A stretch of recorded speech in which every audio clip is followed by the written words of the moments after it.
In this video, is it possible to get a Cash App card under 18? I will explain whether it is possible to get a Cash App card under 18. Yes, it is possible to get a Cash App card starting at age 13.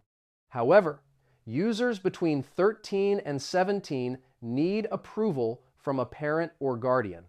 The parent or guardian must have an active Cash App account. The adult will need to approve the minor's account request. After approval, the minor can request a Cash App card. To request the card, open the Cash App on your phone. Tap the tab called Money. Now look for the option called Cash Card. Tap the option to request a new card. Follow the instructions shown on the screen to continue. The parent or guardian may receive a request to approve the card. After approval, the card will be mailed to the registered address. The card usually arrives within 7 to 10 business days. While waiting for the physical card, you may be able to access the card details in the app. These details can be used for online purchases or added to Apple Pay or Google Pay.